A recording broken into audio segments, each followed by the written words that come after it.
So I wanted to cover a couple of common misconceptions that people have around wingovers. And if you're new to wingovers, I have another video that's going to cover more of the essentials, and I'm going to assume that you have some basic familiarity. But for those of you that are stuck with your wingovers and unable to make them the full looping style I'm demonstrating, I want to help you understand what things to focus on. And to start with, recognize that the ultimate goal is a linked series of 270-degree turns where for a moment the glider flies straight down at the ground. This flying straight at the ground is where all the energy really comes from. So focusing on where the glider is facing is a lot more important than how high you're going.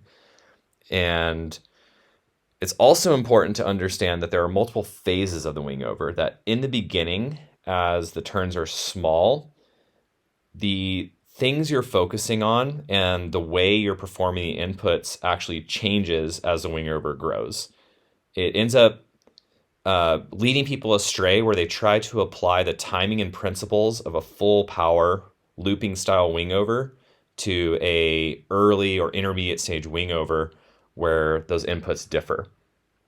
So let's look at this in slow motion and break down what first you're looking for, and then again what the inputs you need to apply are.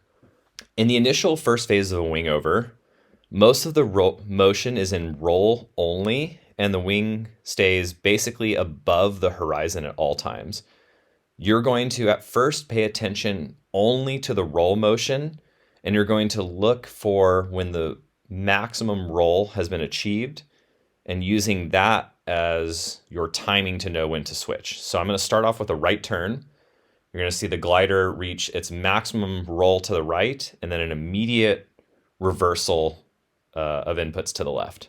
So there's that turn to the right. The glider goes as far as it's going to the right, which didn't take very long, and I'm immediately turning to the left. The glider rolls more to the left, but it's still a short turn, and when it reaches its maximum, I'm already going back to the right. As the turn gets bigger, the center of the glider begins to pass under the horizon, and I enter the second phase where I have the opportunity to hold the turn for a little bit longer and allow the glider to face the ground. So I'm turning, seeing the glider pass under the horizon, and holding the turn to try to fly at the ground for a moment before reversing direction and trying to make each one face the ground more and more and more. What I'm ultimately looking for is for the glider to line up parallel to the horizon as it passes through, and that tells me that for a moment the glider has faced entirely at the ground and is flying straight down, which is all the speed, where all the speed and energy comes from. So in the final phase, to know that you're completing your turns, make sure that you are looking at how the leading edge passes through the horizon, looking for it to be parallel for a moment with no extra roll motion.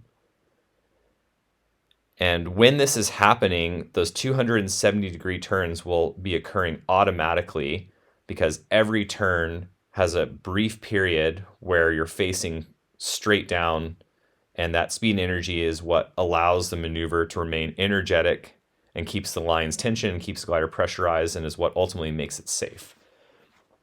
Where people tend to go wrong is they see that the wingover is quite large, and then they abandon the turn early without completing it all the way, and then an incomplete turn leads to a low energy wingover. So with the visual cues of relating the glider to the horizon in mind, I want to demonstrate how the inputs change throughout the maneuver. In the beginning, in the first phase of the wingover where the turns are small, the brake input and the weight shift happen nearly simultaneously, and the delay between changing directions is relatively short because each turn is relatively small. So you'll see I'm going to start off with a relatively simultaneous right brake shift, or brake input and weight shift, followed by a nearly instantaneous change of direction to the left. So there's my simultaneous weight shift and brake input, reaching a maximum roll and already changing directions. And then as I start to enter the second phase of the wingover, where the glider is passing under the horizon, you're going to start to see a delay in these inputs. What you'll see is My turn is held for a little bit longer to face towards the ground, and now there's more time between each turn. And as the wingover gets really large, the weight shift happens first. So here's my weight shift. I go hands up for a moment. Then it's inside brake, outside brake, weight shift, hands up. It's inside brake, outside brake, weight shift, hands up. You can see how that input sequence is quite different from the beginning of the wingover, where there was hardly any delay at all between the weight shift and the brake input. Let's look at that in slow motion without stopping it. So there's my simultaneous weight shift and brake input. I see the glider reaches its maximum and roll. I instantly reverse direction and start my weight shift and brake input early. I roll a bit more to the left, and I anticipate that roll so I can quickly start my turn to the right. And now the glider begins to pass under the horizon, so I hold that input for a little longer to face towards the ground, and then as the glider starts cutting back through the horizon from bottom to top, I start my next input. And now it's diving further through the horizon, so I can hold that turn a little bit longer and try to line up the leading edge with the horizon. And now it passes through almost parallel, so I'm almost to full power. And now on this next turn, I have enough energy to fly straight at the ground. I line the glider up with the horizon, fly straight down for just a moment, and delay for a moment, adding the inside brake. Then there's my outside brake, weight shifting at the top to stop the roll, diving straight down at the ground, passing through the horizon nearly parallel. And then from there, the sequence does not change. I'm able to do the classic sequence of weight shifting at the top, going hands up, arriving under the glider, adding my inside brake, followed by the outside brake, completing the turn, and then holding the sequence as long as I decide to continue the maneuver. There's two very common input mistakes that I see people make, which prevents them from completing the turns and making sure that the glider is facing the direction that they need to. The first is it's a natural instinct for people to orient their body relative to the world rather than relative to the glider. When the turns are small, this isn't so significant. But what starts to happen as the turns get larger is people naturally want to orient themselves to the world. So they set their weight shift input, and then as the glider begins to turn and face the ground, they start to lose that weight shift input because they try to subconsciously orient themselves relative to the world. And the larger the turn gets, the more extreme this effect becomes, where you can see that I have a weight shift input to the left, but then as the glider rolls, subconsciously I try to keep my body oriented in the same way, and I do, but as the glider rolls from right to left, I subconsciously end up changing my weight shift from inside to outside, which kills the turn and makes me lose my energy. What you want to make sure that you do is that you keep your body with the riser all the way until the turn is completed, only shifting when you want to change direction so that you make sure that you don't get lazy on the turn. Closely related with that idea is sometimes people only pull their inside brake at the very beginning and they just kind of hold it there.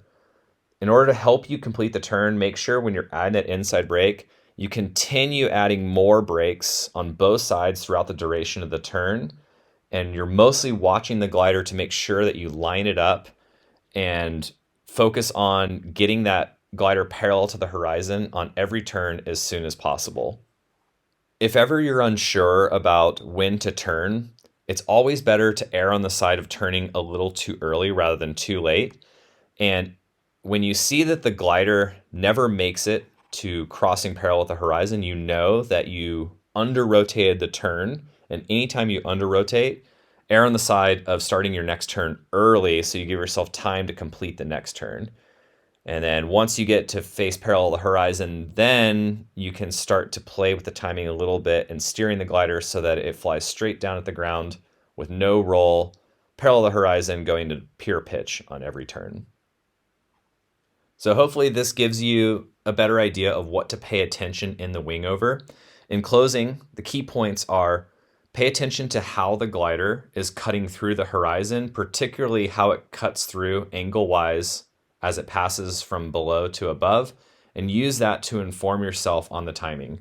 Don't forget that the timing changes depending on how large the wingover is, and when in doubt, it's better to err on the side of turning a little too early, but as the wingovers get bigger and bigger, making sure that you really commit to completing those turns by keeping your weight shift and brake inputs throughout the entire duration of the turn until it's time to reverse direction. Thanks for watching. See you next time.